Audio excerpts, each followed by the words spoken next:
নমস্কার বন্ধুরা, welcome to my channel travelling colours. চ্যানেলের নতুন এক ভিডিওতে আপনাদের সবাইকে স্বাগত জানাই। আমাদের ত্রিপুরা রাজ্য আয়তনে ছোট হলেও এই ত্রিপুরা রাজ্যের চারিপাশে ছড়িয়ে আছে অনেক দর্শনীয় স্থান। সেই দর্শনীয় স্থানগুলি কিছু হয়তো এক্সপ্লোর হয়েছে, কিছু হয়তো এখন রয়ে গেছে আনএক্সপ্লোর্ড। সেই এক্সপ্লোর্ড এবং আনএক্সপ্লোর্ড স্পেসগুলি ব্লগের মাধ্যমে আপনাদের কাছে তুলে ধরার একটা ছোট্ট প্রচেষ্টা। আজ ঘুরতে ঘুরতে আমরা চলে এলাম কৈলাসহর, ঊনকোটি জেলা সদর কৈলাসহর মহকুমার একটা মন্দিরে। মন্দিরটা আপনারা নামটা শুনলে আপনারা হয়তো অনেকে আশ্চর্য হবেন, কারণ মন্দিরটার নাম চৌদ্দবতা মন্দির। আমরা যারা আগরতলায় থাকি বা অত ত্রিপুরা অন্যান্য স্থানে থাকি, হয়তো কৈলাসহরের মানুষ হয়তো নিশ্চয় জানতে পারে যে এই মন্দিরটার সম্বন্ধে, কিন্তু আমরা যারা আগরতলা থাকি অথবা কৈলাসহর থেকে একটু দূরে থাকি, হয়তো আমরা জানি না যে এখানে এত সুন্দর একটা মন্দির আছে এবং সেটা চৌদ্দবতা মন্দির। আমরা সবাই হয়তো জানি যে পুরাতন আগরতলার যে সেই রাজন্য আমলে সেই চৌদ্দবতা বাড়ির কথা, সেই চৌদ্দবতা বাড়ির সেই মন্দিরের কথা, সেখানে প্রতি বছর আষাঢ় মাসে মেলা হয়। কিন্তু আজকে এখানে এসে জানতে পারলাম যে এখানে একটা মন্দির আছে, একটা চৌদ্দবতা মন্দির, এবং সেই চৌদ্দবতা মন্দিরকে আপনাদেরকে দেখাতে আমরা চলে এসেছি আজকে কৈলাসহর থেকে মাত্র ধরুন 10 কিলোমিটার দূরে রাঙ্গাউটি নামক স্থানে। সেই রাঙ্গাউটি জায়গাটিতেই এই মন্দিরটির অবস্থান।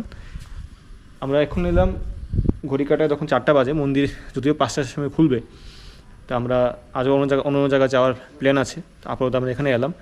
প্রথম কথা, এখানে এসে জায়গাটা একদম একটা পাশাপাশি একটা বড় একটা বিল বা লেক আছে, যেটাকে বলে খাওড়া বিল, ওটা পাশেই অবস্থিত। সেজন্য জায়গাটার নাম খাওড়া বিল চৌদ্দবতা মন্দির, এবং জায়গাটা অ্যাকচুয়ালি রাঙ্গাউটিতে অবস্থিত।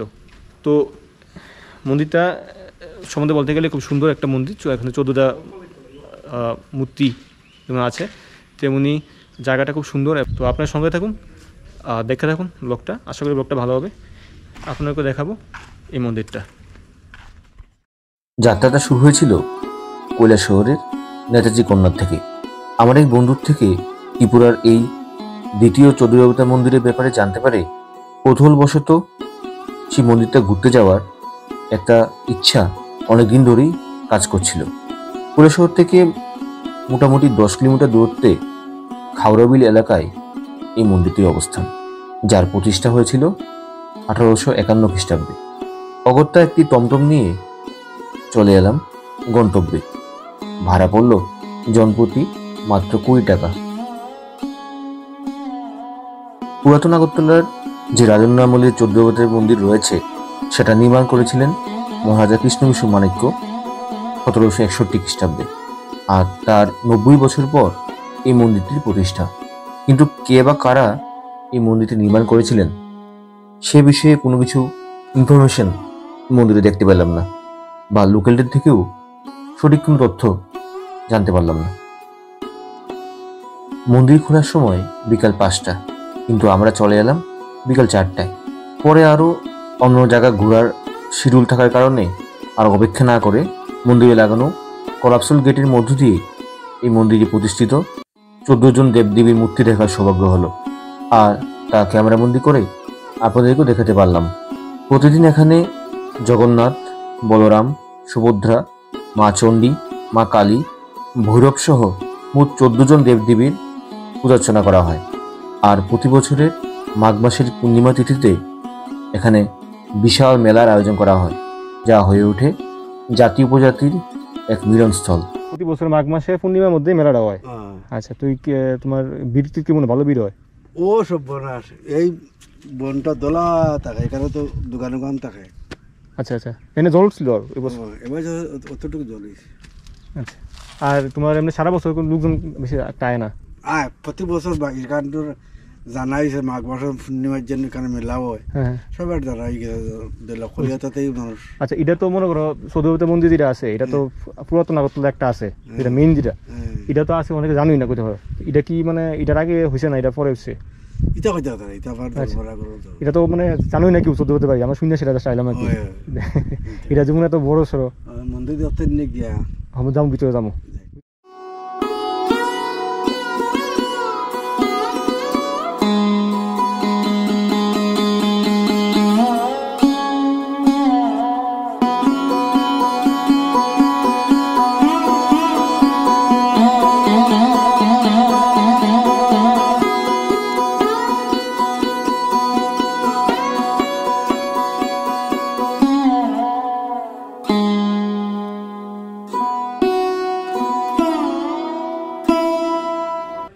এখানে একটা বড় একটা বট গাছ দেখতে পাচ্ছেন আপনারা। সেই বট গাছটা বয়স অনেক পুরনো হবে। অ্যাকচুয়ালি মন্দিরটার দেখা আছে যে 1861 খ্রিস্টাব্দে সেটা নির্মিত হয়েছিল।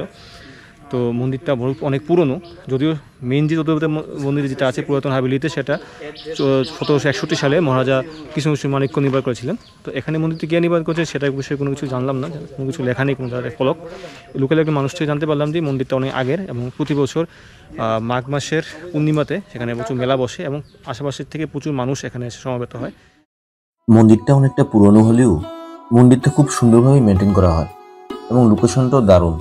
পাশেই কৈলাসহরের বিখ্যাত হ্রদ খাওড়াবিল। আজ এই চৌদ্দবতা মন্দির বা কৈলাসহরে যে ঘুরছি, যে চৌদ্দবতা মন্দির যে দেখতে এলাম, আমার সঙ্গে আরও দুজন আমার বন্ধু আছে, নবারুণ আর সঙ্গে সুগম। তো আমরা সবাই দেখতে এসেছি মন্দিরটা। তো মন্দিরটার ব্যাপারে আমি একটু শুনেছিলাম কোনো একটা জায়গায়, তো সেখানে একটু আমি নেটে ঘাঁটলাম। হয়তো এদিকে মানুষ অতটা জানে, কিন্তু আমরা বাকি মানুষ আগরতলা মানুষ হয়তো শুধু পুরাতন আগরতলা যে চৌদ্দবতা মন্দির আছে সেটা নিয়ে হয়তো মানুষ হয়তো সেটাই জানে। কিন্তু এখানে এসে দেখলাম যে মন্দিরটা সত্যিই অনেকটা বড়। আর মাঘ মাসের পূর্ণিমা তিথিতে এখানে অনেক বড় মেলা বসে। হয়তো কোনো একদিন মাঘ মাসে আসবো, এসে এখানে অবশ্যই মেলা দেখে যাব। তো আপাতত আমরা এখানে আসছি এই তপ্ত দুপুরবেলা, এই বটগাছের ছায়া নিচে আমরা আপাতত দাঁড়িয়ে আছি। এই এত বছরের প্রাচীন যে 100 বছরের যে পুরনো বটগাছ, সেই বটগাছ আমাদের সেই ছায়াতে আমরা আপাতত স্বস্তি নিঃশ্বাস ফেলছি এই গরমের মধ্যে। তো কেমন লাগছে সুগম জায়গাটাতে এসে? খুব ভালো, আপনারাও আসতে পারেন, এসে একবার ঘুরে যান, খুব ভালো লাগছে সত্যি। আর আপনারা এটি বলছি যে আপনার আসলে সত্যিই ভালো লাগবে জায়গাটা, কারণ এর আগে আমরা জানতাম না চৌদ্দবতা মন্দির হয়তো ত্রিপুরাতে একটি আছে, কিন্তু এখানে জানতে পারলাম যে চৌদ্দবতা মন্দির আরও আছে। যদি আরও চৌদ্দবতা মন্দির এমন থাকে তাহলে নিশ্চয়ই আপনারা কমেন্ট করে জানাবেন, আমরা সেখানটাও এক্সপ্লোর করবো, সেখানেও আপনাদেরকে দেখে নিয়ে আসবো। আপনারাও আসুন এবং দেখে যান ত্রিপুরার সেই দ্বিতীয় চতুর্দেবতা মন্দিরকে। ভিডিওটা ভালো লাগলে অবশ্যই লাইক দেবেন এবং ভিডিওটা আপনার প্রচুর পরিমাণে শেয়ার করুন, যাতে ত্রিপুরার প্রতিটি মানুষ এই দ্বিতীয় চতুর্দেবতা মন্দিরের সম্বন্ধে জানতে পারে। দেখা হচ্ছে পরে কোনো ভিডিওতে। ততক্ষণে সবাইকে ধন্যবাদ।